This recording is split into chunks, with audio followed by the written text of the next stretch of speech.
The context in which we're operating here with the Election Commission is an international trend toward malicious interference in democratic processes. And I think we should be under no illusions in Canada. We face those same threats in the federal election, which will be held in October of 2019. The threats that I'm talking about are really threats to, to three things. First of all, to politicians and political parties. Second, to voters. And third, to the election process itself. And let me explain what I mean. In terms of politicians and political parties, we saw in America in 2016 how the Russians hacked into the email of the Democratic Party and then leaked those emails in a strategic way to try to do harm and influence the outcome of the election. Secondly, voters themselves are vulnerable to being manipulated, misled, interfered with. Voters these days derive an awful lot of their information electronically from social media. And those social media platforms are vulnerable to interference, to misinformation. And lastly, the political system itself. I mean, we're lucky in Canada because we have an old-fashioned paper ballot.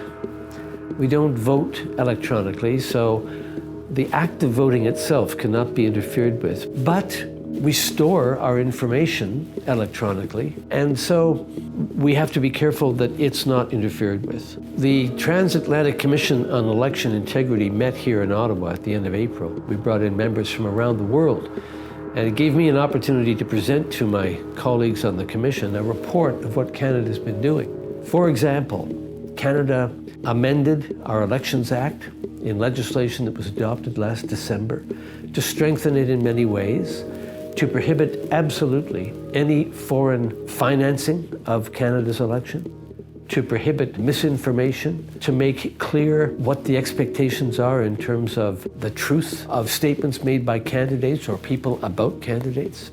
Number two, the Government of Canada also committed $750 million toward the creation of a new cybersecurity center. And that money is being used to consolidate the bits and pieces of cybersecurity that are present in departments throughout government and bring it into one place. Third, the government has created a whole-of-government approach toward defending our elections. There's something called CIGI, which is a task force intended to identify and defeat threats to our elections' integrity. The Government of Canada is also leading an effort among G7 countries called the Rapid Response Mechanism, which is intended to coordinate the responses by all the democracies of the G7 in defending against these threats. I think there are still gaps to be addressed. The biggest vulnerability is through the social media platforms. And Canada, to this moment, has not regulated social media.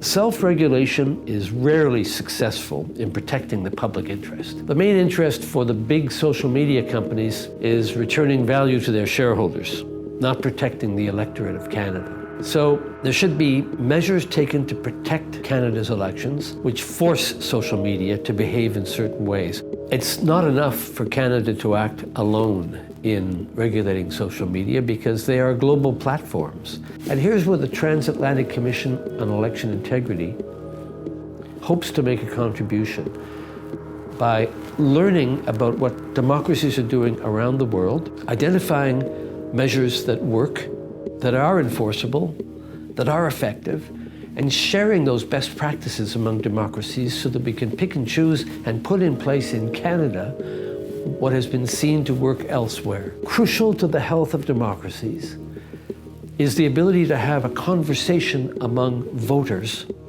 that is frank and direct, but that is based in truth and reality, and not distorted by some malicious foreign actor who wants to undermine the strength of our countries.